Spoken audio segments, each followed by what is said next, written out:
But in the bullshit department, a businessman can't hold a candle to a clergyman. Because I got to tell you the truth, folks. I got to tell you the truth. When it comes to bullshit, big time, major league bullshit, you have to stand in awe of the all-time champion of false promises and exaggerated claims, religion. No contest. No contest. Religion easily has the greatest bullshit story ever told. Think about it. Religion has actually convinced people that there's an invisible man living in the sky who watches everything you do every minute of every day. And the invisible man has a special list of 10 things he does not want you to do. And if you do any of these 10 things, he has a special place full of fire and smoke and burning and torture and anguish where he will send you to live and suffer and burn and choke and scream and cry forever and ever till the end of time. But he loves you.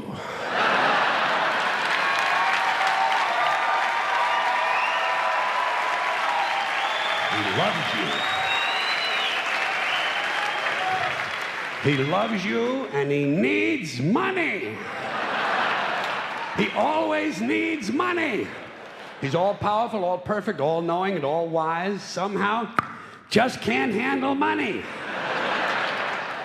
Religion takes in billions of dollars. They pay no taxes, and they always need a little more. Now, you talk about a good bullshit story. Holy shit.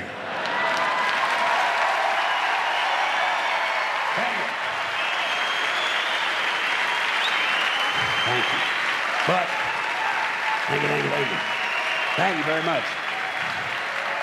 But I want you to know something. This is sincere. I want you to know, when it comes to believing in God, I really tried. I really tried. I tried to believe that there is a God who created each of us in his own image and likeness, loves us very much, and keeps a close eye on things. I really tried to believe that, but I gotta tell you, the longer you live, the more you look around, the more you realize something is fucked up. Something is wrong here. War, disease, death, destruction, hunger, filth, poverty, torture, crime, corruption, and the ice-capades. Something is definitely wrong. This is not good work. If this is the best God can do, I am not impressed. Results like these do not belong on the resume of a supreme being. This is the kind of shit you'd expect from an office temp with a bad attitude. And just between you and me, in any decently run universe, this guy would have been out on his all-powerful ass a long time ago. And by the way, I say this guy because I firmly believe, looking at these results, that if there is a God, it has to be a man. No woman could or would ever fuck things up like this.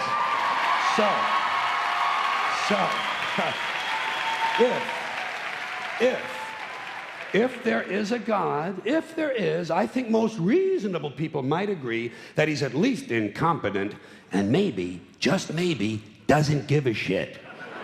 Doesn't give a shit, which I admire in a person and which would explain a lot of these bad results.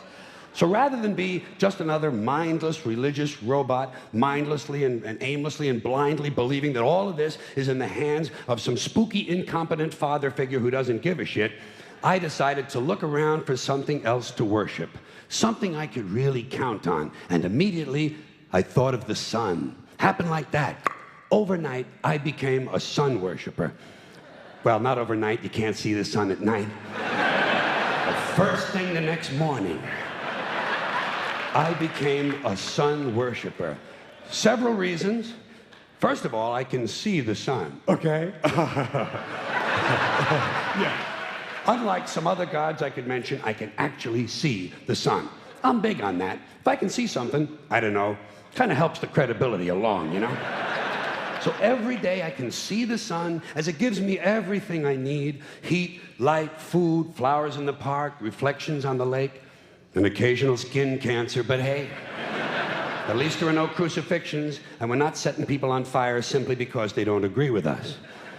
Sun worship is fairly simple. There's no mystery, no miracles, no pageantry, no one asks for money, there are no songs to learn, and we don't have a special building where we all gather once a week to compare clothing. And the best thing about the sun, it never tells me I'm unworthy. Doesn't tell me I'm a bad person who needs to be saved. Hadn't said an unkind word. Treats me fine.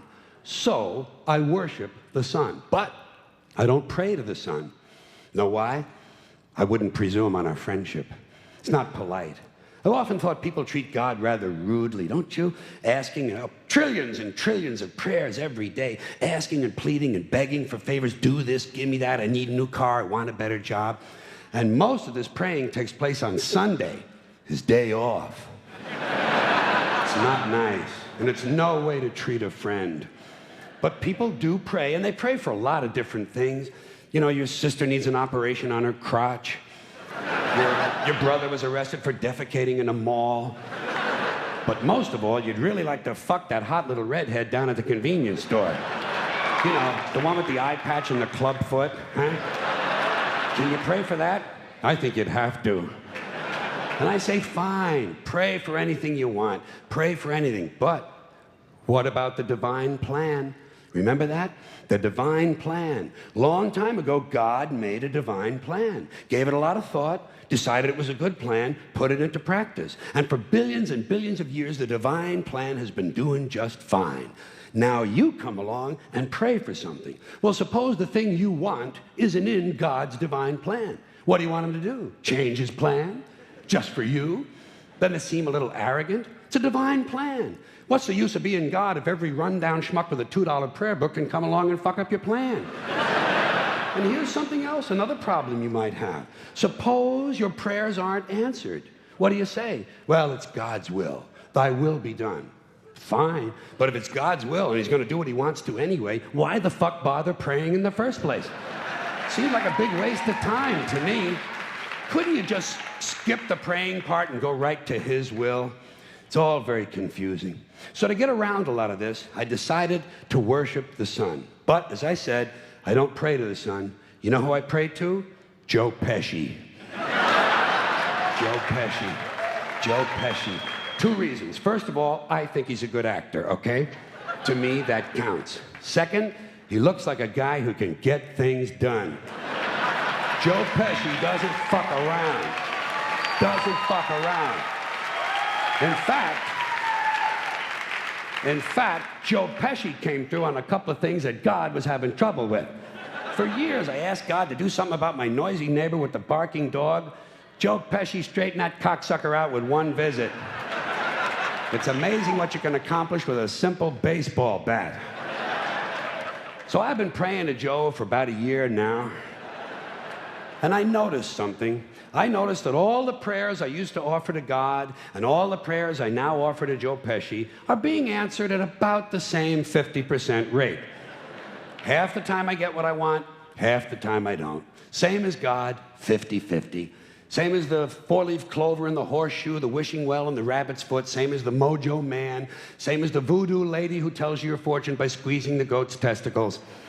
It's all the same, 50-50. So just pick your superstition, sit back, make a wish, and enjoy yourself. And for those of you who look to the Bible for moral lessons and literary qualities, I might suggest a couple of other stories for you. You might want to look at The Three Little Pigs. That's a good one. Has a nice, happy ending. I'm sure you'll like that. Then there's Little Red Riding Hood, although it does have that X-rated part where the big bad wolf actually eats the grandmother, which I didn't care for, by the way. And finally, I've often always drawn a great deal of moral comfort from Humpty Dumpty. The part I like the best, all the king's horses and all the king's men couldn't put Humpty Dumpty back together again. That's because there is no Humpty Dumpty and there is no God. None, not one, no God, never was. In fact, I'm gonna put it this way. If there is a God, may he strike this audience dead. See, nothing happened. Nothing happened. Everybody's okay. All right? Tell you what. I'll raise the stakes. I'll raise the stakes a little bit. If there is a God, may he strike me dead. See, nothing happened. Oh, wait, got a little cramp in my leg. And my balls hurt. Plus, I'm blind. I'm blind. Oh, now I'm okay again. Must have been Joe Pesci, huh? God bless Joe Pesci. Thank you all very much. Joe bless you. Thank you very much. I appreciate it. The FCC, an appointed body, not elected, answerable only to the president, decided on its own that radio and television were the only two parts of American life not protected by the First Amendment to the Constitution. And why did they decide that? Because they got a letter from a minister in Mississippi. A Reverend Donald Wildman in Mississippi heard something on the radio that he didn't like. Well, Reverend, did anyone ever tell you there are two knobs on the radio?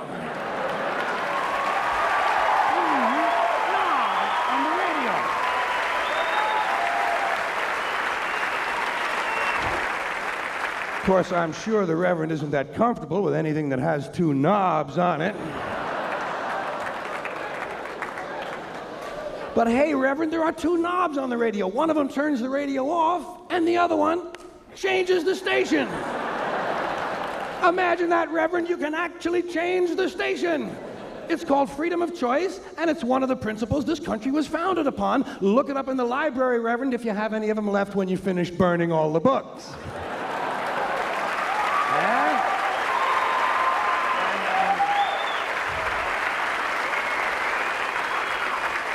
And I don't know how you feel about it, but I am getting pretty sick and tired of these fucking church people. I have just about had it with these fucking church people, all of them. You know what I say we ought to do at these churches? Tax them.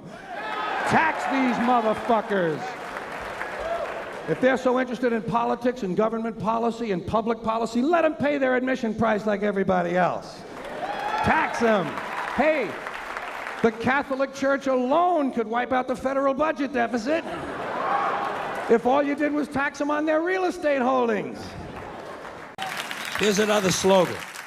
Here's another slogan you run into all the time. God bless America. Once again, respectfully, I say to myself, what the fuck does that mean? God bless America? Is that a request? Is that a demand? Is that a suggestion? Politicians say it at the end of every speech, as if it were some sort of verbal tic that they can't get rid of.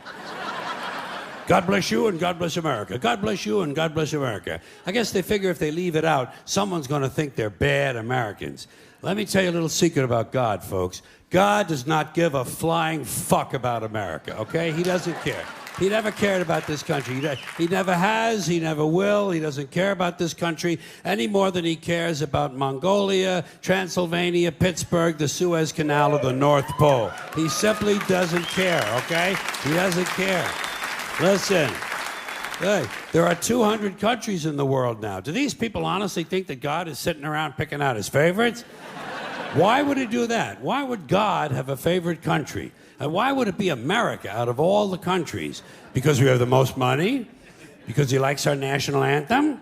Maybe it's because he heard we have 18 delicious flavors of classic rice-a-roni.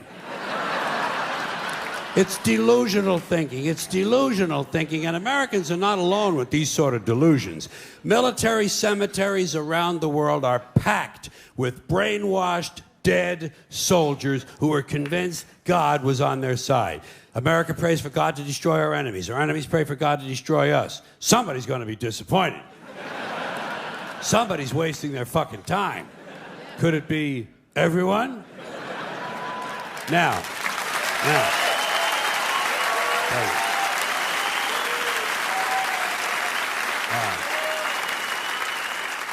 If people want to say God bless America, that's their business. I don't care. But here's what I don't understand. If they say God bless America, presumably they believe in God. And if they do, they must have heard God loved everyone. That's what he said. He loved everyone and he loved them equally. So why would these people ask God to do something that went against his own teachings?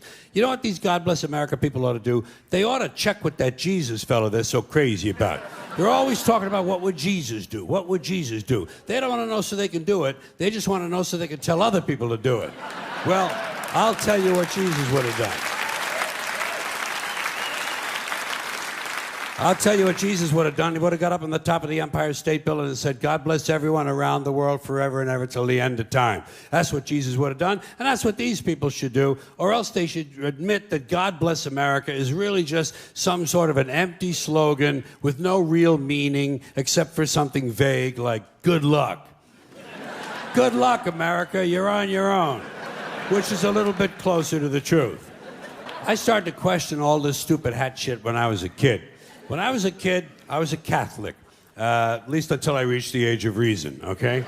So, I was a Catholic for about 2.5 years, something like that. And during that time, one of the things they told us was that if a boy or a man went into a church, he had to remove his hat in order to honor the presence of God. But they had already told me that God was everywhere. So I used to wonder, well, if God is everywhere, why would you even own a hat?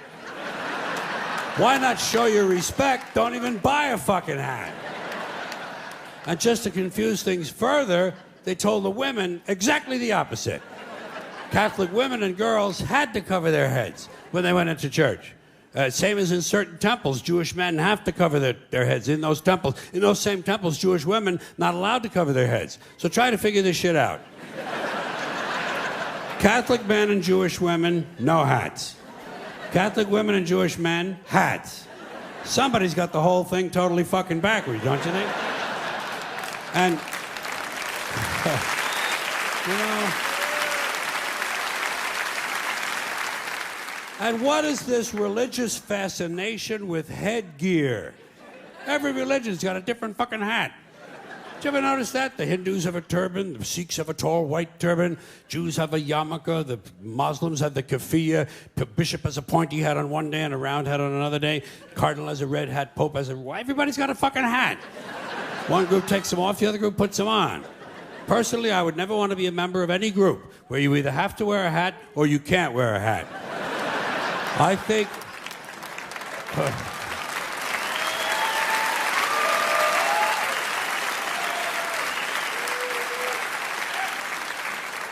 I think all religions should have one rule and one rule only: hats optional. That's all you need to run a really good religion. Here's another one of these civic customs. Swearing on the Bible. You understand that shit? They tell you to raise your right hand, place your left hand on the Bible. Does this stuff really matter? Which hand? Does God really give a fuck about details like this? Suppose you put your right hand in the Bible, you raise your left hand. Would that count? Or would God say, sorry, wrong hand, try again?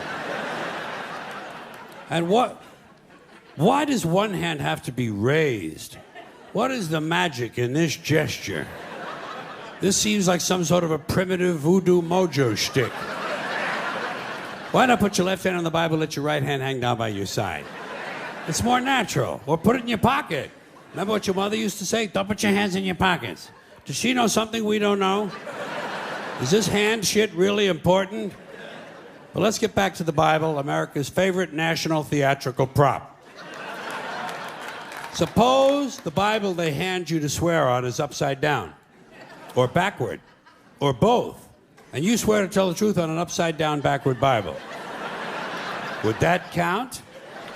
Suppose the Bible they hand you is an old Bible and half the pages are missing. Suppose all they have is a Chinese Bible in an American court, or a Braille Bible and you're not blind. Suppose they hand you an upside down, backward Chinese Braille Bible with half the pages missing.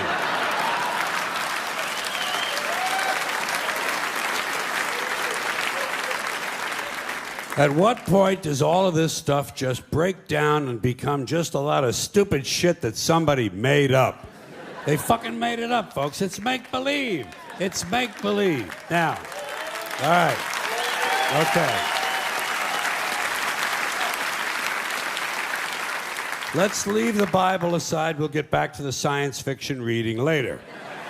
The more important question is, what is the big deal about swearing to God in the first place? Why does swearing to God mean you're going to tell the truth? Wouldn't affect me. If they said to me, you swear to tell the truth, the whole truth, and nothing but the truth to help you God, I'd say, yeah. I'll tell you about as much truth as the people who wrote that fucking Bible. How do you like that? Huh?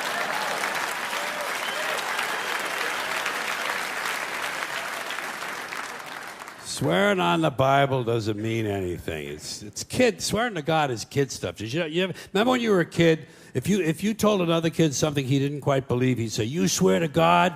I would always say, "Yeah, I swear to God," even if I was lying. Why not? What's going to happen if I lie? Nothing. Nothing happens if you lie, unless you get caught, and that's a whole different story. Rights are an idea. They're just imaginary. They're a cute idea. Cute. But that's all. Cute and fictional. But if you think you do have rights, let me ask you this. Where do they come from? People say, well, they come from God. They're God-given rights. Oh, fuck, here we go again. Here we go again. The God excuse. The last refuge of a man with no answers and no argument. It came from God. Anything we can't describe must have come from God. Personally, folks, I believe that if your rights came from God, he would have given you the right to some food every day, and he would have given you the right to a roof over your head. God would have been looking out for you. God would have been looking out for you. You know that? He wouldn't have been worried about making sure you have a gun so you can get drunk on Sunday night and kill your girlfriend's parents. But let's say it's true. Let's say God gave us these rights. Why would he give us a certain number of rights? The Bill of Rights in this country has 10 stipulations, okay? 10 rights. And apparently God was doing sloppy work that week because we've had to amend the Bill of Rights an additional 17 times. So God forgot a couple of things like slavery. Just fucking slipped his mind.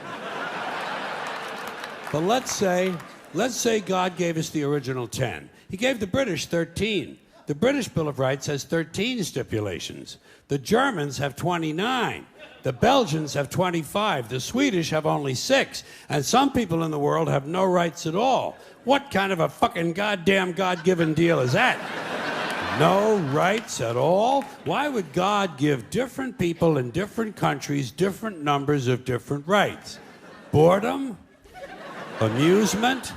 Bad arithmetic? Do we find out at long last, after all this time, that God is weak in math skills? Doesn't sound like divine planning to me. Sounds more like human planning. Sounds more like one group trying to control another group. In other words, business as usual in America. Now, folks, here's something else I got a problem with. The 10 Commandments. Here's my problem. Why are there 10? You don't need 10. I think the list of commandments was deliberately and artificially inflated to get it up to 10. It's a padded list. Here's what they did. About 5,000 years ago, a bunch of religious and political hustlers got together to try to figure out how to control people, how to keep them in line. They knew people were basically stupid and would believe anything they were told, so they announced that God had given them some commandments. Up on a mountain, when no one was around, God had given them the 10 Commandments. But let me ask you this. When they were sitting around making this shit up, why did they pick 10? Why 10? Why not 9 or 11? I'll tell you why. Because 10 sounds official. 10 sounds important. They knew if it was 11, people wouldn't take it seriously. Say, what, are you kidding me? The 11 Commandments? Get the fuck out of here. But 10 sounds important. 10 is the basis for the decimal system. It's a decade. It's a psychologically satisfying number. The top 10, the 10 most wanted, the 10 best dressed. So having 10 commandments was really a marketing decision. And to me, it's clearly a bullshit list. It's a political document artificially inflated to sell better. I'm going to show you how you could reduce the number of commandments and come up with a list that's a little more workable and logical. We're going to start with the first 3, and I'll use the Roman Catholic version because those are the ones I was taught as a little boy. I am the Lord thy God. Thou shalt not have strange gods before me. Thou shalt not take the name of the Lord thy God in vain. Thou shalt keep holy the Sabbath. Right off the bat, the first 3, pure bullshit. Sabbath day, Lord's name, strange gods. Spooky language. Spooky language. Designed to scare and control primitive people. In no way does superstitious nonsense like this apply to the lives of intelligent, civilized humans in the 21st century. You throw out the first 3 commandments, you're down to 7. Next, honor thy father and mother. Obedience, respect for authority. Just another name for controlling people. The truth is, obedience and respect should not be automatic. They should be earned. They should be based on the parent's performance. Parents' performance. All right? Some parents deserve respect. Most of them don't. Period. You're down to 6. Now, in the interest of logic, something religion is very uncomfortable with, we're going to jump around the list a little bit. Thou shalt not steal, thou shalt not bear false witness. Stealing and lying. Well, actually, these two both prohibit the same kind of behavior. Dishonesty, stealing, and lying. So you don't need 2 of them. Instead, you combine them and you call it thou shalt not be dishonest. And suddenly, you're down to 5. And as long as we're combining, I have 2 others that belong together. Thou shalt not commit adultery, thou shalt not covet thy neighbor's wife. Once again, these 2 prohibit the same kind of behavior, in this case, marital infidelity. The difference is coveting takes place in the mind, and I don't think you should outlaw fantasizing about someone else's wife. Otherwise, what's a guy going to think about when he's waxing his carrot? But marital fidelity is a good idea, so we're going to keep the idea and call this one, thou shalt not be unfaithful. And suddenly, we're down to 4. But when you think about it, honesty and fidelity are really part of the same overall value. So in truth, you could combine the 2 honesty commandments with the 2 fidelity commandments and give them simpler language, positive language instead of negative, and call the whole thing, thou shalt always be honest and faithful, and we're down to 3.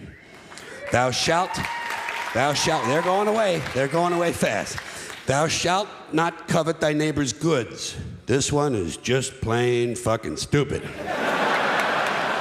Coveting your neighbor's goods is what keeps the economy going. Am I right?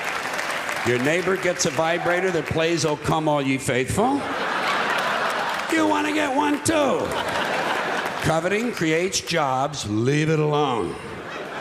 You throw out coveting and you're down to 2 now, the big honesty and fidelity commandment, and the one we haven't talked about yet, thou shalt not kill, murder, the 5th commandment.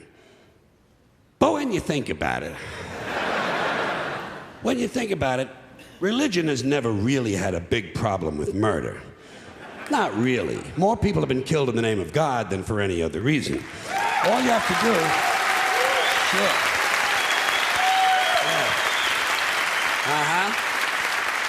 All you have to do is look at Northern Ireland, the Middle East, Kashmir, the Inquisition, the Crusades, and the World Trade Center to see how seriously the religious folks take thou shalt not kill. The more devout they are, the more they see murder as being negotiable. It's negotiable. You know? It depends. It depends. It depends on who's doing the killing and who's getting killed. So, with all of this in mind, I leave you with my revised list of the 2 commandments. Thou shalt always be honest and faithful to the provider of thy nookie. And thou shalt try real hard not to kill anyone, unless, of course, they pray to a different invisible man from the one you pray to. 2 is all you need. Moses could have carried him down the hill in his fucking pocket. And if they had a list like that, I wouldn't mind those folks in Alabama putting it up on the courthouse wall. As long as they included one additional commandment, thou shalt keep thy religion to thyself. Catholics, which I was until I reached the age of reason.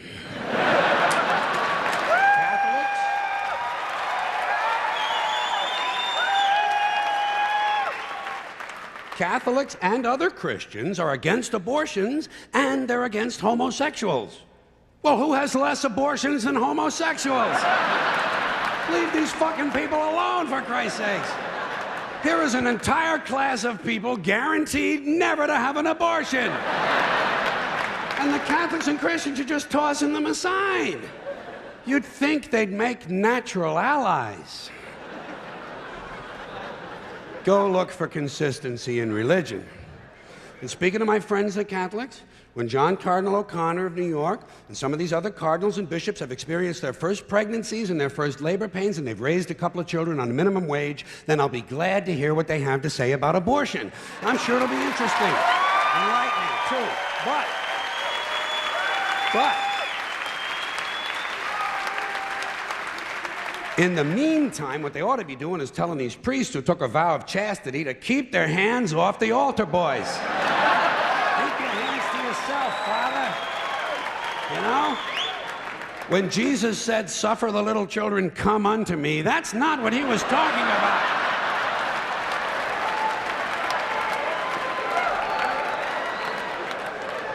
So you know what I tell these anti-abortion people? I say, hey, if you think a fetus is more important than a woman, try getting a fetus to wash the shit stains out of your underwear. For no pay and no pension.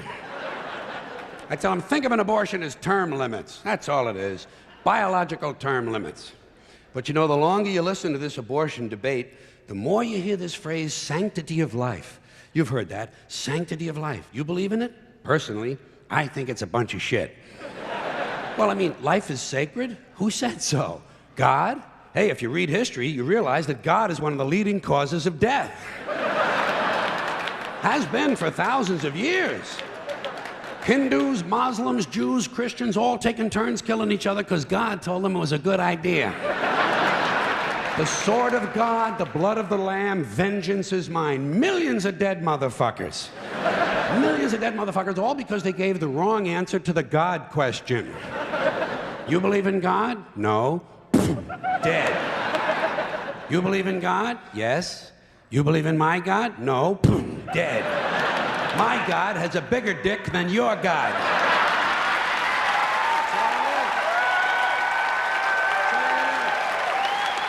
Thousands of years.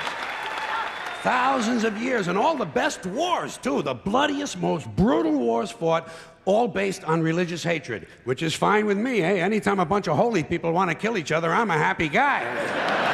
But don't be giving me all this shit about the sanctity of life. I mean, even if there were such a thing, I don't think it's something you can blame on God. Now, you know where the sanctity of life came from? We made it up. You know why? 'Cause we're alive. Same with religion. Religion is nothing but mind control. Religion is just trying to control your mind, control your thoughts. So they're going to tell you some things you shouldn't say because they're sins. And besides telling you things you shouldn't say, religion's going to suggest to you some things you ought to be saying. Here's something you ought to say first thing when you wake up in the morning. Here's something you ought to say just before you go to sleep at night. Here's something we always say on the third Wednesday in April after the first full moon in spring at 4 o'clock when the bells ring. Religion is always suggesting things you ought to be saying.